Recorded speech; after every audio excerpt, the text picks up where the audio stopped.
Assalamualaikum warahmatullahi wabarakatuh.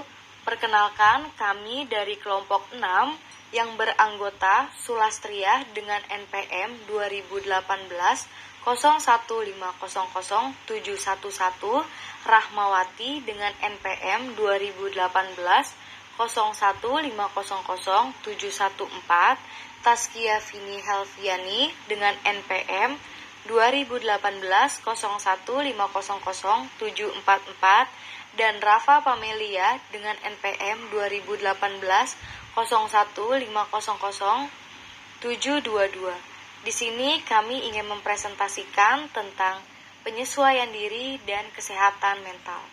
Selanjutnya, pengertian dari penyesuaian diri akan dipresentasikan oleh rekan saya. Yang pertama, ada pengertian penyesuaian diri.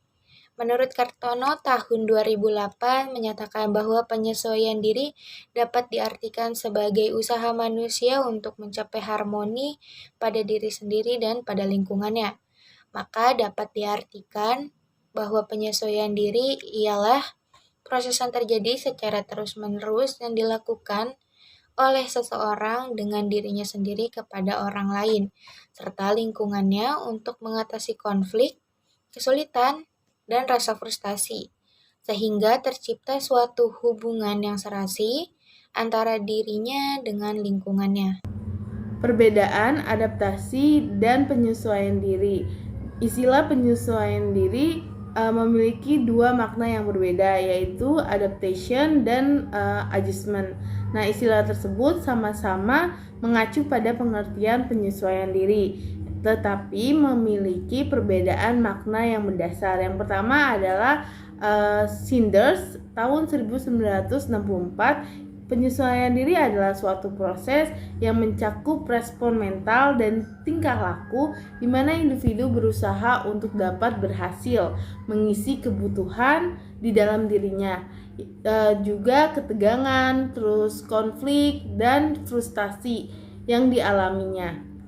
Selanjutnya ada menurut Soekanto 2007, adaptasi adalah proses penyesuaian diri individu, kelompok maupun sosial, yang dimana terdapat norma-norma atau proses perubahan, yaitu kondisi yang diciptakan. Nah, ada perbedaannya, yaitu kalau adaptasi sebuah perubahan seseorang yang ia lakukan terhadap dirinya supaya tetap bisa sesuai dengan lingkungannya, sedangkan penyesuaian itu suatu perubahan lingkungan yang dilakukan oleh individu sehingga tetap sesuai dengan dirinya. Selanjutnya saya akan membahas kriteria penyesuaian diri.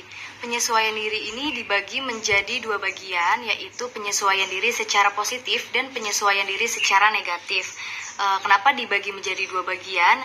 Jadi tidak semua individu berhasil dalam menyesuaikan diri. Pasti ada banyak rintangan yang akan dihadapinya untuk proses penyesuaian dirinya, baik dari dalam maupun dari luar. Nah, beberapa individu ada yang sudah dapat melakukan penyesuaian diri secara positif, namun ada pula individu yang melakukan penyesuaian diri yang salah atau disebut juga dengan penyesuaian diri secara negatif. Berikut penyesuaian diri secara positif dan penyesuaian diri secara negatif menurut Sunarto. Pertama kita bahas adalah penyesuaian diri secara positif. Penyesuaian diri secara positif adalah mereka yang tergolong mampu untuk melakukan penyesuaian diri secara positif. Dan penyesuaian diri secara positif ini adalah ditandai dengan hal-hal sebagai berikut.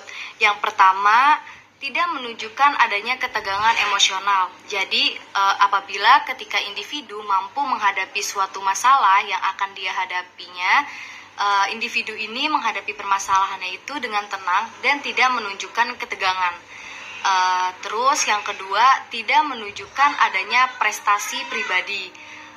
Jadi individu tidak menunjukkan perasaan cemas dan tegang pada temperatur tertentu atau situasi yang baru. Misalnya individu ini lebih percaya diri dan tidak mudah putus asa. Selanjutnya yang ketiga, memiliki pertimbangan secara rasional dan pengarahan diri. Jadi individu ini mampu untuk menunjukkan atau memiliki pilihan yang tepat dan logis. Nah, individu ini mampu untuk menempatkan dan memposisikan dirinya sesuai dengan norma yang berlaku. Misalnya mempertimbangkan terlebih dahulu apa yang akan dia lakukan dan berhati-hati dalam memutuskan sesuatu. Selanjutnya yang keempat, mampu dalam belajar, yaitu individu dapat mengikuti pelajaran yang ada di sekolah dan dapat memahami apa yang diperoleh dari hasil belajarnya. Contohnya, seorang siswa mampu mengerjakan tugas-tugas yang telah diberikan oleh gurunya. Selanjutnya adalah menghargai pengalaman. Jadi individu ini belajar dari pengalaman sebelumnya yang telah ia lewati, dan individu dapat lebih selektif dalam bersikap apabila menerima pengalaman baik maupun pengalaman yang buruk. Misalnya belajar dari pengalaman dan tidak melakukan kesalahan yang sama di waktu yang akan datang. Nah, yang terakhir adalah bersikap realistik dan objektif. Jadi individu ini dapat bersikap sesuai dengan kenyataan yang ada di lingkungan sekitarnya. Tidak membeda-bedakan antara satu dengan yang lainnya dan bertindak sesuai aturan atau norma yang berlaku. Kedua yang kita bahas sekarang adalah penyesuaian diri secara negatif. Kegagalan dalam melakukan penyesuaian diri secara positif ini dapat mengakibatkan individu melakukan penyesuaian diri yang salah atau penyesuaian diri yang negatif. Ada 3 bentuk reaksi dalam penyesuaian diri yang salah. Yang pertama itu adalah reaksi bertahan atau defense reaction. Nah, jadi individu ini berusaha untuk mempertahankan dirinya seolah-olah dia tidak menghadapi kegagalan. Ia selalu berusaha menunjukkan bahwa dirinya tidak mengalami kegagalan. Nah, jadi dalam reaksi bertahan ini adalah ada bentuk reaksinya, antara lain adalah rasionalisasi. Nah, rasionalisasi ini adalah usaha untuk bertahan dengan mencari alasan yang masuk akal. Jadi, dia udah tahu kalau dia gagal, tapi dia berusaha untuk mencari apapun alasannya supaya alasannya ini dapat diterima oleh lingkungan sekitarnya. Yang kedua ada represi. Represi itu adalah usaha untuk menekan atau melupakan hal yang tidak menyenangkan. Jadi dia seolah-olah mengalihkan perhatian dari hal-hal yang tidak menyenangkan gitu, agar kegagalannya dia ini dapat teralihkan atau terlupakan. Nah, selanjutnya yang ketiga itu yang terakhir ada proyeksi. Proyeksi ini adalah suatu usaha memantulkan ke pihak lain dengan alasan yang tidak dapat diterima. Yang kedua ada reaksi menyerang atau aggressive reaction. Nah, reaksi menyerang ini adalah orang yang mempunyai penyesuaian diri yang salah. Dia menunjukkan tingkah laku yang bersifat menyerang atau bersifat menyerang untuk menutupi kegagalannya.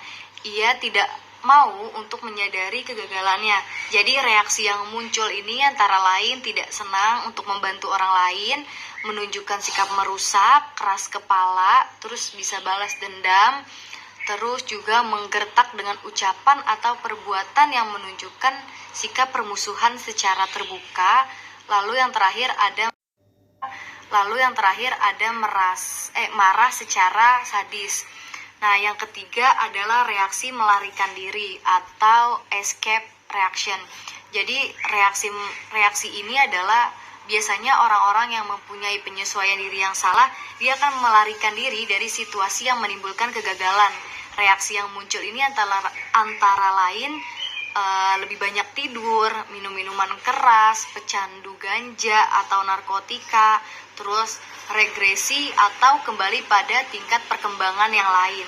Jadi misalkan contohnya ketika kita mempunyai sebuah masalah, kita ya udahlah tidur aja gitu. Nah, dengan kita banyak tidur, kita akan adalah proses reaksi kita untuk melarikan diri dari masalah yang kita hadapi.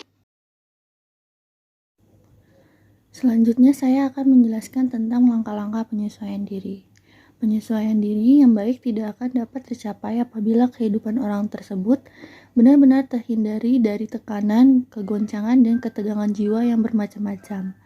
dan orang tersebut mampu untuk menghadapi kesukaran dengan cara objektif serta berpengaruh bagi kehidupannya, serta menikmati kehidupannya dengan stabil, tenang, merasa senang, tertarik untuk bekerja dan berprestasi. Pada dasarnya, penyesuaian diri melibatkan individu dengan lingkungannya. Lingkungan yang dapat menciptakan penyesuaian diri yang cukup adalah lingkungan yang sehat bagi individu. Nah, jadi langkah-langkah dalam penyesuaian diri terkait juga terhadap lingkungan seorang individu. Yang pertama, ada lingkungan keluarga. Semua konflik dan tekanan yang ada dapat dihindarkan atau dipecahkan bila individu dibesarkan dalam keluarga di mana terdapat keamanan, cinta, respek, toleransi, dan kehangatan. Dengan demikian, penyesuaian diri akan menjadi lebih baik jika individu merasakan kehidupannya berarti dalam suatu keluarga. Selanjutnya, orang tua juga harus terus berusaha untuk meningkatkan kualitas pengasuhan, pengawasan, dan penjagaan pada anaknya. Jangan semata-mata menyerahkan pada pembantu atau babysitter. Jangan sampai semua urusan makanan, pakaian diserahkan kepada orang lain, karena hal demikian dapat membuat anak tidak memiliki rasa aman. Lingkungan keluarga juga merupakan lahan untuk mengembangkan berbagai kemampuan yang dipelajari melalui permainan, senda gurau, sandiwara, dan pengalaman-pengalaman sehari-hari di dalam keluarga. Maka tidak diragukan lagi bahwa dorongan semangat dan persaingan antara anggota keluarga yang dilakukan secara sehat memiliki pengaruh yang penting dalam perkembangan jiwa seseorang. Kemudian dalam lingkungan keluarga juga, individu mempelajari dasar cara bergaul dengan orang lain, yang biasanya terjadi melalui pengamatan terhadap tingkah laku dan reaksi orang lain dalam berbagai keadaan. Biasanya yang menjadi acuan adalah tokoh orang tua atau seseorang yang menjadi idolanya. Oleh karena itu, orang tua pun dituntut untuk mampu menunjukkan sikap-sikap atau tindakan-tindakan yang mendukung hal tersebut. Interaksi individu dengan keluarganya juga mendorong individu tersebut mempelajari sejumlah adat atau kebiasaan seperti kebiasaan dalam makan, minum, berpakaian, cara berjalan, berbicara, duduk, dan lain sebagainya. Selain itu, dalam keluarga masih banyak hal lain yang sangat berperan dalam proses pembentukan kemampuan penyesuaian diri yang sehat, seperti rasa percaya diri pada orang lain atau diri sendiri, pengendalian rasa ketakutan, toleransi, kefanatikan, kerjasama, keeratan, kehangatan, dan rasa aman karena semua hal tersebut akan berguna bagi masa depannya. Yang kedua, langkah selanjutnya adalah melalui lingkungan teman sebaya. Suatu hal yang sulit bagi remaja biasanya adalah menjauh dari temannya. Individu tersebut mengungkapkan kepada mereka secara bebas tentang rencananya, cita-citanya, dan dorongan-dorongannya. Dalam semua itu, individu menemukan orang yang mau mendengarkan apa yang dikatakannya. Dengan demikian, pengertian yang diterima dari temannya akan membantu dirinya dalam penerimaan terhadap keadaan dirinya sendiri. Ini sangat membantu diri individu dalam memahami pola-pola dan ciri-ciri yang menjadikan dirinya berbeda dari orang lain. Semakin mengerti individu akan dirinya, maka individu akan menjadi semakin meningkatkan kebutuhannya untuk berusaha menerima dirinya dan mengetahui kekuatan dan kelemahannya. Dengan demikian, individu tersebut akan menemukan cara penyesuaian diri yang tepat sesuai dengan potensi yang dimilikinya. Langkah yang ketiga yaitu melalui lingkungan sekolah. Guru juga dapat dikatakan sebagai langkah pertama dalam pembentukan kehidupan yang menuntut individu untuk dapat menyesuaikan dirinya dengan lingkungan. Pendidikan modern menuntut guru atau pendidik untuk mengamati perkembangan individu dan mampu menyusun sistem pendidikan sesuai dengan perkembangan tersebut. Dalam pengertian ini, berarti proses pendidikan merupakan penciptaan penyesuaian antara individu dengan nilai-nilai yang harus dilakukan di lingkungan menurut kepentingan perkembangan dan spiritual individu. Keberhasilan proses ini sangat bergantung pada cara kerja dan metode yang digunakan oleh pendidik dalam penyesuaian tersebut. Jadi, guru memiliki peran yang sangat penting dalam pembentukan kemampuan penyesuaian diri individu. Baik, setelah apa yang dijelaskan oleh anggota kelompok kami, maka akhir dari presentasi kami adalah kesimpulan yaitu penyesuaian diri adalah usaha individu untuk mencapai keharmonisan pada diri sendiri dan pada lingkungannya. Pengertian luas tentang proses penyesuaian terbentuk sesuai dengan hubungan individu dengan lingkungan sosialnya, yang dituntut dari individu tidak hanya mengubah kelakuannya dalam menghadapi kebutuhan-kebutuhan dirinya dari dalam dan keadaan di luar, dalam lingkungan di mana dia hidup, akan tetapi juga dituntut untuk menyesuaikan diri dengan orang lain. Penyesuaian diri disebut dengan istilah adjustment, yang berarti suatu proses untuk mencari titik temu antara kondisi diri sendiri dan tuntutan lingkungan. Penyesuaian adalah seberapa jauh kepribadian individu berfungsi secara efisien dalam masyarakat. Tidak semua individu berhasil dalam menyesuaikan diri dan banyak rintangannya, baik dari dalam maupun dari luar. Beberapa individu ada yang dapat melakukan penyesuaian diri secara positif, namun ada pula yang melakukan penyesuaian diri yang salah. Penyesuaian diri yang baik tidak akan dapat tercapai apabila kehidupan orang tersebut benar-benar terhindar dari tekanan, guncangan, dan ketegangan jiwa yang bermacam-macam, dan orang tersebut mampu untuk menghadapi kesukaran dengan cara objektif serta berpengaruh bagi kehidupannya, serta menikmati kehidupannya dengan stabil, tenang, merasa senang, tertarik untuk bekerja, dan berprestasi. Pada dasarnya penyesuaian diri melibatkan individu dengan lingkungannya. Sekian presentasi dari kami, kurang lebihnya mohon maaf. Wabillahi taufiq wal hidayah. Wassalamualaikum warahmatullahi wabarakatuh.